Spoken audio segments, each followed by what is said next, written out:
우리 성도님들께서는 기도의 대상이신 우리 하나님에 대해서 어떻게 알아가십니까? 우리가 기도에 있어서 중요한 것을 뽑으라면 우리가 기도할 때 여러 가지가 있겠지만 그중 하나를 뽑으라면 아마 기도의 대상이신 하나님을 올바르게 아는 것일 겁니다. 우리가 기도할 때 우리의 기도를 들으시는 하나님께서 어떠한 분이시고 또한 어떠한 일을 행하시고 어떻게 역사하시는지를 우리는 알아야 되며 그 대상에 대한 올바른 이해가 필요할 것입니다. 그런 관점에서 이 시편 말씀은 그 하나님께서 어떠한 분이신지 또 어떠한 일들을 행하셨는지를 잘 보여주고 있습니다. 시편은 기본적으로 하나님을 찬양하였던 시입니다. 그런데 두루뭉실하게 찬양하지 않고 대부분 하나님의 행하심과 일하심 그리고 하나님의 성품과 속성에 대하여 찬양하고 있습니다. 그리고 그 하나님의 일하심에 대한 신자들의 반응을 보여주고 있기 때문에 시편을 통해서 우리가 알 수 있는 것이 무엇이겠습니까?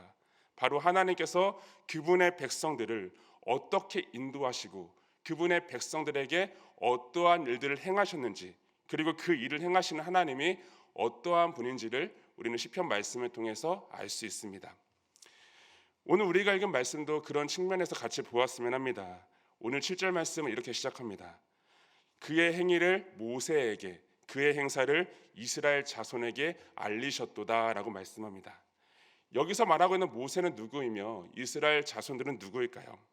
모세는 하나님의 백성들을 인도해냈던 자이며 이스라엘 자손들은 하나님께 택함 받은 하나님의 백성들이었습니다. 그러니까 하나님께서 행하시는 그 일을 지금 누구에게 알리셨다는 것입니까? 하나님께서 택한 그분의 백성들에게 하나님의 백성들에게 알리셨다는 겁니다.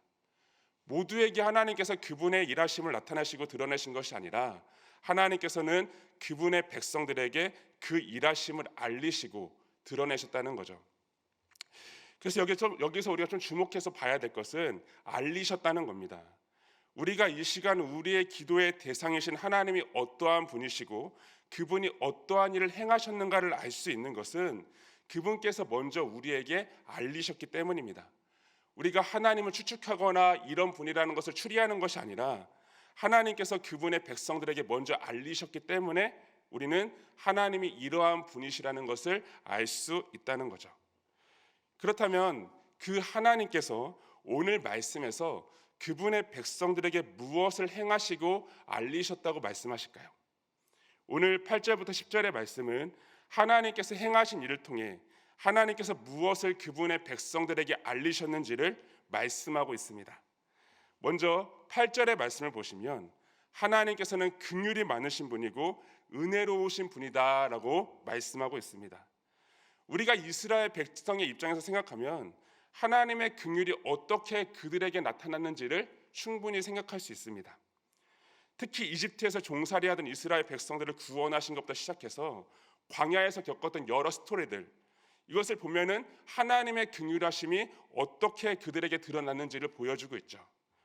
그리고 그 하나님의 긍휼은 사사기를 통해서 확언하게 드러났습니다.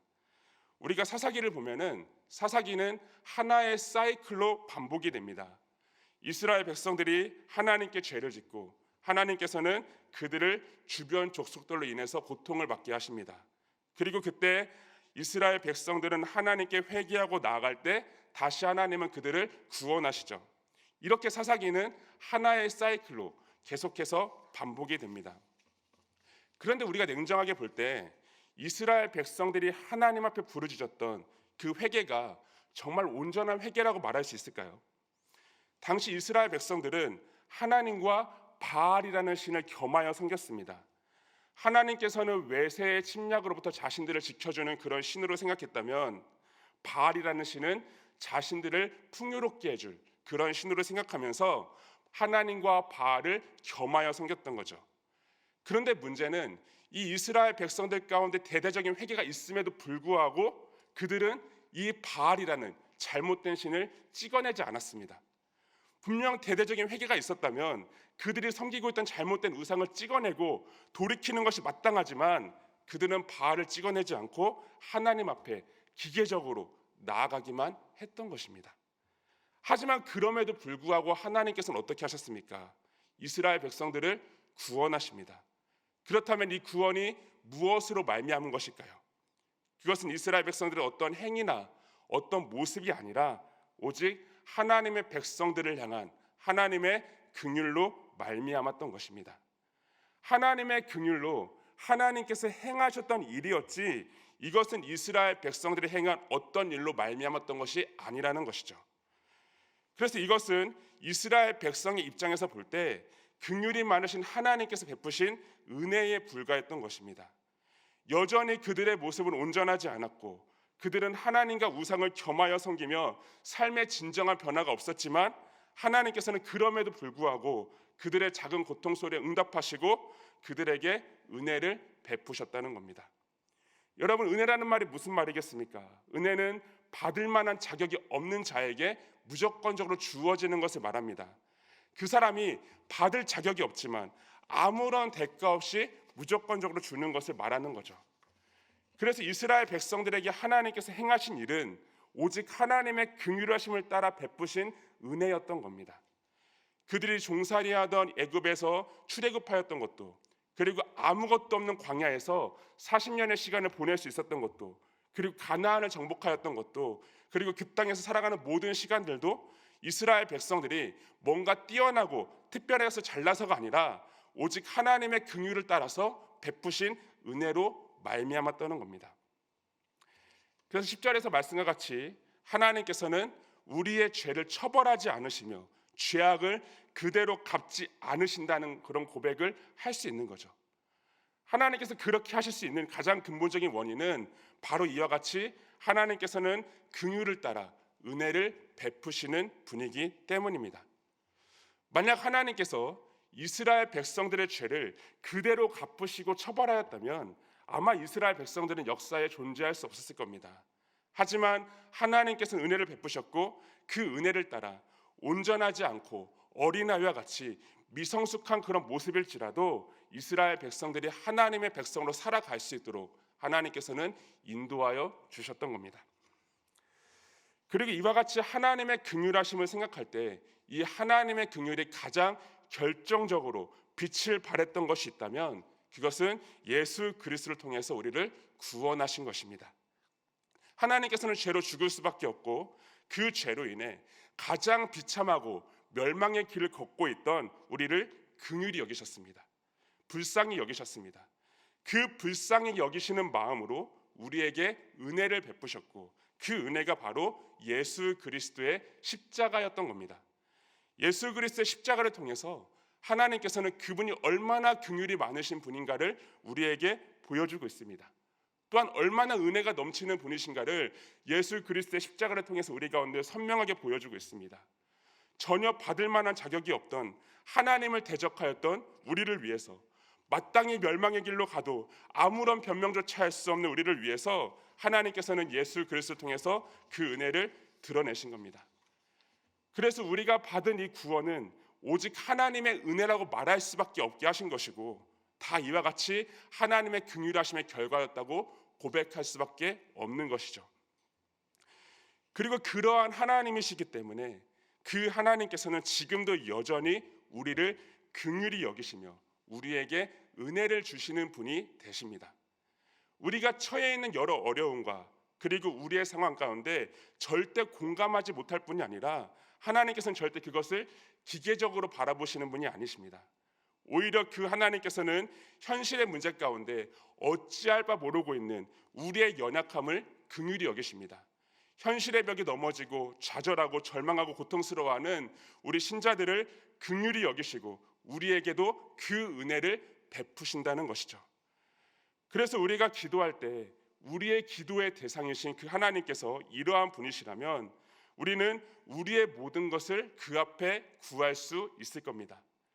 그분께서 우리를 긍휼히 여기시고 은혜를 베푸신다면 우리가 그분 앞에 구하지 못할 것이 무엇이 있겠습니까? 그분이 우리를 기계적으로 바라보지 않고 우리를 인격적으로 대하시며 은혜를 베푸신다면 우리의 모습이 어떠하든지 우리의 상황이 어떠하든지 우리의 연약함을 긍휼히 여기시는 그 하나님의 은혜를 구하며 나아갈 수 있을 것입니다. 그러면 오늘 이 시간에도 우리가 온전히 그분의 긍휼을 구하며 그분의 은혜를 구하며 함께 기도할 수 있는 우리 모두가 되었으면 합니다. 그리고 오늘 말씀은 두 번째로 우리의 기도의 대상이신 하나님을 이렇게 말씀합니다. 노하기를 더디하시고 인자하심이 풍성하도다라고 말씀하십니다. 노하기를 더디하신다는 말이 먼저 무슨 말일까요? 분명 하나님께서는 하나님의 백성들을 향해 노하신다는 것입니다. 하지만 그것을 더디하신다는 거죠. 이게 무슨 말일까요? 하나님께서는 우리를 감정적으로 대하지 않으십니다. 인격적으로 대하십니다. 그래서 그 하나님의 노하심이 결과적으로 우리를 멸망시키는 것에 목적이 있는 것이 아니라 9절 말씀에서와 같이 경책하는 것에 있다는 것입니다. 잘못된 길로 가고 있는 사람들을, 백성들을 진리의 길로 돌이키게 하는 것에 목적이 있다는 거죠. 단적인 예로 아까 우리가 사사기에 대한 이야기를 했지만 사사 시대에 이스라엘 백성들을 하나님께서 고통의 자리에 내모셨던 것도 그들로 하여금 돌이키게 하는 것에 목적이 있었던 거죠. 그래서 하나님의 백성들을 향한 하나님의 목적은 늘 한결같습니다. 그것은 그들을 늘 선한 길로 인도하는 것입니다. 잘못된 길로 가는 것이 아니라 선한 길로 인도하며 하나님께서 바라보시기에 가장 좋은 길, 가장 좋은 것을 주시기 위한 목적을 가지고 있다는 거죠. 그래서 우리의 기도의 대상이신 하나님은요, 바로 이와 같이 가장 선한 길로 우리를 인도하시며 가장 선한 것을 우리에게 주시는 분입니다. 만약 우리가 구하는 대로 다 주신다면 그것은 선하신 하나님이 아닐 것입니다. 하나님께서 바라보시기에 그것이 해로운 것이거나 그것이 온전하지 않음에도 불구하고 그것을 그대로 주신다면 하나님께서는 절대 좋은 아버지가 되지 않으시겠죠. 하지만 그것을 구했을 때 그것을 그대로 주지 않으시는 것은 가장 좋은 것, 그분께서 바라보시기에 가장 선한 것을 우리에게 주시기 위해서라는 겁니다. 그래서 우리 신자의 입장에서 볼 때 어떻게 해야 되겠습니까? 선한 것을 우리에게 주시는 그 하나님에 대한 믿음을 가지고 기도해야 되며 그 하나님을 신뢰하며 날마다 믿음으로 하나님께 나아가면 되는 것입니다. 참된 믿음이란 보이지 않지만 그 보이지 않는 하나님이 이와 같이 선하신 분이라는 것을 우리가 믿는 것입니다. 그리고 선하신 하나님이기 때문에 그 선한 것을 반드시 우리에게 주시고 우리를 선한 길로 인도하실 것이라는 믿음을 가지고 나아가는 것이죠. 그래서 우리는 그 믿음을 가지고 이 시간 하나님께 기도하며 나아가면 되는 것이고 우리의 기도의 대상이신 그 하나님께서 바로 이와 같이 우리를 선하게 인도하시는 분이라는 것을 우리는 기도하며 나아가야 될 것입니다. 그리고 마지막으로 하나님께서는 인자하심이 풍부하시는 분이다라고 말씀하고 있습니다. 하나님의 인자하심은 끝이 없으시죠. 그 끝이 없는 인자하심으로 하나님의 백성들을 바라보시며 하나님의 백성들을 대하십니다. 그래서 우리가 하나님께 가까이 나아가면 나아갈수록 그분의 인자하심이 우리의 전 인격을 비추게 되고 그저 하나님이 주시는 참된 평강 가운데 그저 기뻐할 수밖에 없는 것입니다. 그래서 때로는 우리가 처해 있는 현실이 어둠과 절망의 연속일지라도 하나님께서는 하나님의 백성들에게 비추시는 그분의 인자하심 때문에 그저 기뻐하고 즐거워할 수 있다는 것이죠. 그것을 잘 보여주고 있는 것이 오늘 시편 103편의 저자인 다윗입니다. 다윗은 정말 인생에 굴곡이 많았던 사람입니다. 사울을 피해서 도망다니고 압살롬에 의해서 또 도망가고 그리고 다 알 수 없지만 이 시편에서 다윗의 찬송시를 보면은 그가 정말 숨막히는 인생을 살았다는 것을 우리가 알 수 있습니다. 하지만 그런 숨막히는 인생 속에서 다윗은 시종일관 하나님의 선하심과 하나님의 인자하심을 찬양합니다. 자신이 처해 있는 그 살얼음 같은 그런 순간 속에서도 다윗이 바라보고 주목했던 것은 하나님의 선하심과 인자하심이었던 거죠. 정말 오죽하면 그 하나님의 인자하심이 자신의 생명보다 낫다고 이야기했을까요? 하나님께 깊고 가까이 나아가며 그 하나님의 인자하심이 다윗을 비추었을 때 아마 다윗은 자신이 처해 있는 환경과 상황과 상관없이 그냥 그 하나님 때문에 기뻐하고 즐거워하고 평강을 누릴 수 있었을 것입니다. 그래서 우리가 하나님을 안다는 것이 왜 복일까요? 라고 질문했을 때 그 질문에 대한 여러 가지 정답이 있겠지만 우리가 믿는 그 하나님께서 이와 같이 선하고 인자하신 분이기 때문일 것입니다. 그 자체가 선하고 인자하시기 때문에 그냥 그분과 함께하면 할수록, 그분께 나아가면 나아갈수록 그냥 우리는 그 자체가 행복하고 즐겁고 기쁨이 충만할 수밖에 없다는 것이죠. 그래서 우리가 이 시간에 하나님께 기도하며 나아가는 것이 왜 기쁨이 되고 왜 즐거움이 되겠습니까? 우리의 기도의 대상이신, 또 우리와 함께 하시는 그분께서 이와 같이 선하고 인자하신 분이기 때문이라는 것이죠.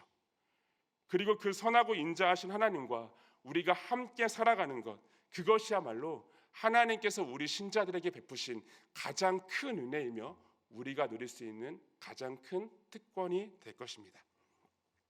그러므로 우리의 기도의 대상이신 하나님께 이 시간 나아갈 때 우리가 추상적으로 그냥 하나님을 알고 기도하는 것이 아니라 하나님이 이러한 분이시라는 것을 알면서 함께 기도하는 그런 시간이 되었으면 합니다. 첫 번째는 하나님의 긍휼이 많으시고 은혜를 베푸시는 분이라는 사실입니다. 죄로 죽을 수밖에 없는 우리를 위해서 자신의 하나밖에 없는 독생자 예수 그리스도를 우리에게 보내실 정도로 하나님께서는 긍휼이 많으신 분이기 때문에 우리의 연약함을 바라보시며 그것을 긍휼히 여기실 겁니다. 또한 현실적인 문제 가운데 좌절하고 낙심하고 절망하고 있는 우리를 긍휼히 여기실 것이고, 그 긍휼하심을 따라 때를 따라 도우시는 은혜를 우리 가운데 베풀어 주실 것입니다. 그리고 두 번째로는 우리의 기도의 대상이신 그 하나님께서는 우리에게 선한 것을 주시는 선한 하나님이 되신다는 겁니다. 그분의 자녀들을 선하게 인도하신 그 하나님이시기 때문에 가장 선한 것을 우리에게 주실 겁니다. 그래서 우리는 그분의 선하심을 믿고 또 우리를 선하게 인도하시며 선한 것을 우리 가운데 허락하실 그 하나님을 믿고 기대하면서 우리의 구할 것을 하나님께 온전히 아뢰으면 좋겠습니다. 그리고 마지막으로는 우리의 기도의 대상이신 그 하나님께서 매우 인자하심이 풍부하시다는 것을 기억하면서 그분께서 우리를 인자하게 대하시며 그 안에서 우리가 참된 평강을 누릴 수 있기를 간절히 바랍니다. 우리가 이 시간 하나님께 나아갈 때 그분을 가까이 함으로써 그분의 인자하심을 우리가 맛보며 우리 안에도 이러한 참된 기쁨과 평강이 넘칠 수 있는 이 기도의 시간 되기를 간절히 소망하겠습니다.